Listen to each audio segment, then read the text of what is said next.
Jadi apa yang dia katakan itu ia tepati ya, sehingga sejak itu dia tidak pernah lagi menerima jabatan sebagai amir.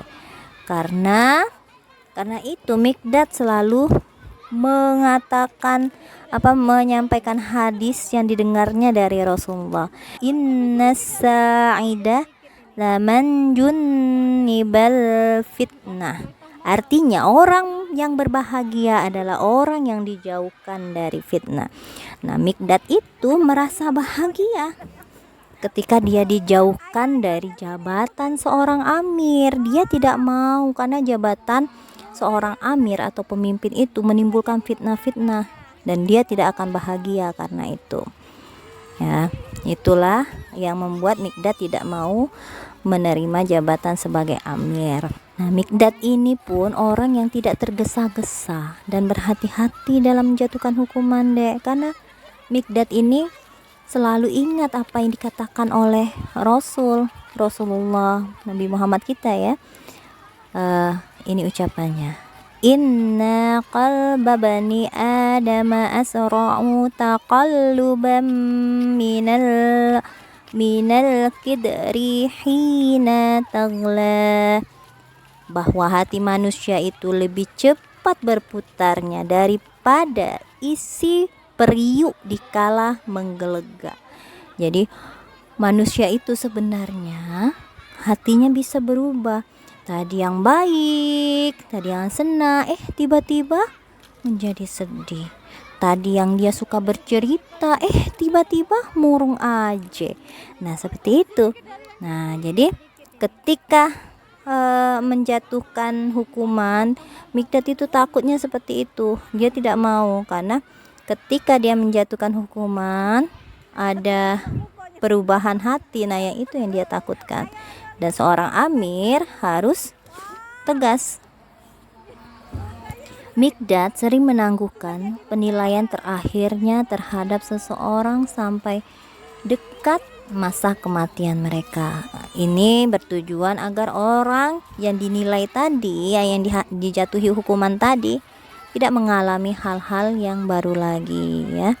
Dari temannya, suatu hari kami pergi duduk ke dekat Mikdad. Tiba-tiba lewatlah seorang laki-laki dan katanya kepada Mikdad, sungguh berbahagialah kedua mata ini yang telah melihat Rasulullah. Demi Allah, andai kami dapat melihat apa yang Anda lihat dan menyaksikan apa yang Anda saksikan. Nah, jadi orang itu mengatakan kepada Mikdad bahwa Mikdad itu termasuk orang yang beruntung karena bisa melihat dengan jelas dan mendengarkan apa yang ada atau disampaikan oleh Rasulullah. Lalu Mikdad pun pergi ke tempat orang tadi. Apa yang mendorong kalian untuk ingin menyaksikan peristiwa yang disembunyikan Allah dari penglihatan kalian, padahal kalian tidak tahu akibatnya bila sempat menyaksikannya? Demi Allah, bukankah di masa Rasulullah banyak orang yang ditelungkupkan Allah mukanya ke neraka jahanam? Kenapa kalian tidak mengucapkan puji kepada Allah yang menghindarkan kalian dari malapetaka seperti yang menimpa mereka itu, dan menjadikan kalian sebagai orang-orang yang beriman kepada Allah dan Nabi kalian? Nah, itu ya. Jadi tak seorang pun yang beriman kepada Allah itu ya, sebenarnya mereka itu menginginkan bisa hidup di masa Rasulullah dan diberi kesempatan untuk melihat Rasulullah. Tapi apa yang dikatakan Mikdad itu bukan seperti itu ya, bahwa Mikdad itu bisa melihat lebih dalam lagi ya, bahwa tidak mustahil orang yang ingin hidup pada masa Rasulullah itu menjadi salah seorang penduduk neraka. Walaupun dia mendengar perkataan Rasulullah, melihat apa yang dilakukan oleh Rasulullah, tapi mereka bisa masuk neraka. Ingat kisah Zaid, pengkhianat dalam perang Yamamah? Nah, itu ya. Jadi itulah dia orang Dialah orang yang yang hafal hadis, banyak hafal hadis, ternyata dia pengkhianat. Kecintaan Mikdad kepada Islam tak terkira besarnya. Dan Mikdad ini lebih mencintai Rasulullah itu menyebabkan dia dipenuhi rasa tanggung jawab terhadap keselamatan Rasulullah, ya.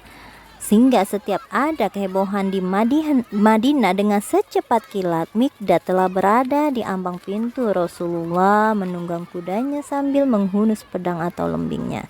Sedang kecintaannya kepada Islam menyebabkan ia bertanggung jawab terhadap keamanannya, tidak saja dari tipu daya musuhnya, tapi dari kekeliruan kawan-kawannya sendiri. Suatu hari, Mikdad keluar bersama rombongan tentara yang sewaktu-waktu dapat dikepung oleh musuh. Komandan mengeluarkan perintah agar tidak seorang pun mengembalakan hewan tunggangannya. Tetapi salah seorang anggota pasukan tidak mengetahui larangan tersebut hingga melanggarnya, dan sebagai akibatnya ia menerima hukuman yang lebih besar dari yang seharusnya, ya. Atau bisa jadi tidak mungkin sama sekali menerima hukuman.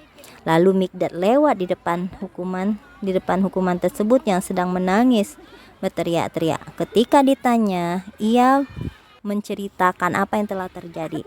Mikdad pun meraih tangan orang itu, dibawanya ke hadapan amir atau komandan.